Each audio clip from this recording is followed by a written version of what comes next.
This fixture thing, right? Yeah. It's quite recent that players and managers have moaned about it. I'll say the last 10 years. Was it not a thing when you were playing? No, you just got on with it. I played when there was, when there were more league games than what they currently play today. You were 42, were you? 42 game season, were you? You were, okay. Yeah, and but you just got on with it and you wanted to play. The squads were half the size of the squads of today, when back in the day. The surfaces were poor. And I know that science has taken the game forward in leaps and bounds in so many different ways. But I think Marcus has got this really wrong. He's just got it totally wrong because, and first and foremost, we were talking pre-show today about this topic, and I said, when Marcus has sat and watched Messi and Ronaldo, he's worked with Cristiano Ronaldo, he's seen him. He's worked with someone, arguably one of the most durable footballers we've seen in the last however long.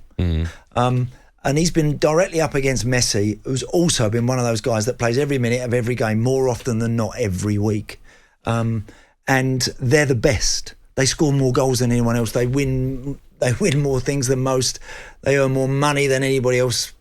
And so they've every reason at some point to turn around and go, actually, I've had enough at the minute and I'm a bit knackered and I could do with playing. No, they keep going. And that's why they are. Now, Marcus, if he wants to be revered as world class, his game has come on a lot, particularly in the last 18 months from where it was a couple of years ago when he looked like he was lost. Now, all of a sudden, he's got himself back into a position where he's looking dangerous. He had a great season, scored a lot of goals, brilliant. He should be thinking, I don't know how many games he played this season. I don't have his numbers in front of me, and he should be thinking, I want to play every game and I want to score 40 next season and I want to keep chipping away at those that are better than me and above me.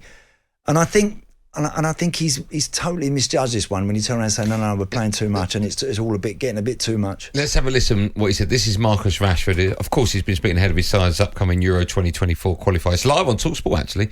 On Friday night, he complained about the current football schedule.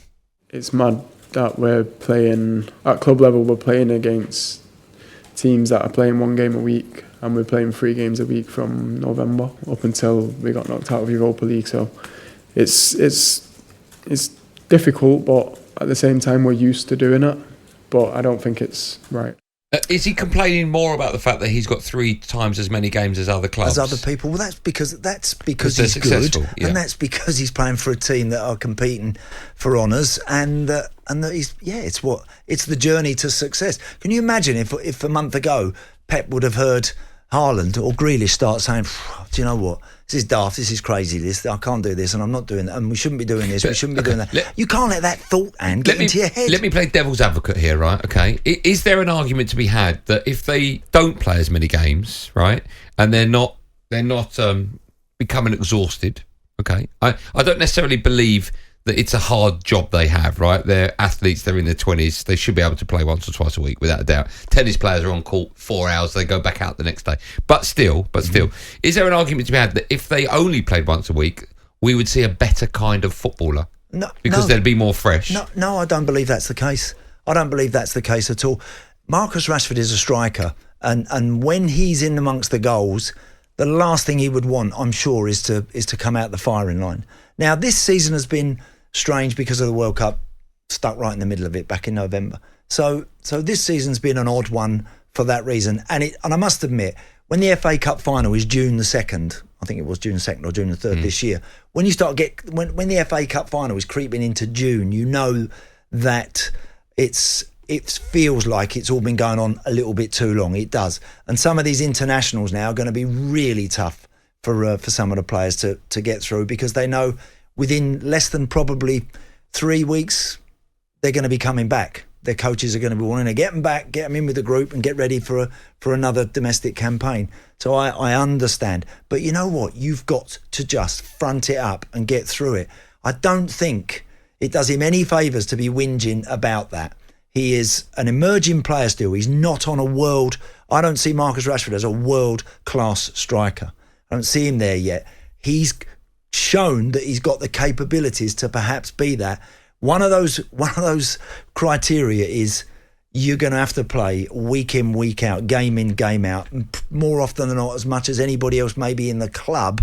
If you do that and score the goals and that propel us to a Premier League title, that win us the trophies, then you're going to be revered as one of the very best in the world. And we look upon those players like Ronaldo and Messi, who, for all their brilliance and all their fantastic skills and goals, they play every single game. There are some players. I remember Asuikoto famously, supposedly, didn't enjoy playing football. Ben White's questionable. And he looked like it, that Asuikoto, didn't he? He looked like he had the ump every time he played, to me. Yeah. Ben White, by his own admission, doesn't watch Match of the Day. Right? I can't have that. I cannot believe Ben White can possibly be the player that he wants to become if he doesn't watch football. He don't watch the game. He doesn't. He's not going to watch who he's playing against next week. He must do, because they give him the stuff to watch. The do they? Well, teams are so well prepared now. Yeah, for a while now. Do they really? You got Chelsea away next week. This is the place. You've got an iPad and it's got all the clips up of the guy you might be up against. Okay, just to start getting it in your mind. And I can't believe Ben don't watch football. What he might say is, I don't go out of my way to watch every last minute of every game. But he must be watching a fair bit of it. I can't believe that. Tell that story just quickly. It's a great story about when you were with Bobby Gould. Oh, Vinny, yeah. Well, when Vinny was at Wimbledon, I mean, it's true. Vinny, he said Bobby Gould picked the team one day for a Wimbledon game, and Vinny wasn't playing. And I don't know whether that was because of form or Gouldy just left him out. And Vinny turned around to Bobby Gould and said, no, I'm not having that. I'm playing. He said, no, you're not. You're not playing. No, you're not. You're out. Get out the dressing room. Give us a bit of space. And Jonah turned around and said, no, I'm playing. Let me tell you, I'm playing. Next thing, he's gone off and seen Sam and had a word with Sam Hammam, and come back in 5 minutes later and he's playing. That is unheard of. Now that's extreme. But that's someone that wants to play all the time. What I'm saying about, and again, I think this is a dangerous trait of the modern day footballer. It's easy not to play. It's easy not to play. There's a ton of players out there playing Premier League football who sit there more often than not and do very, very little. And watch more often than not. They would like to be involved from the start. They would like to play. But when you've got someone like Marcus, who's now a central figure to what Manchester United's recovery, really, he's central to that.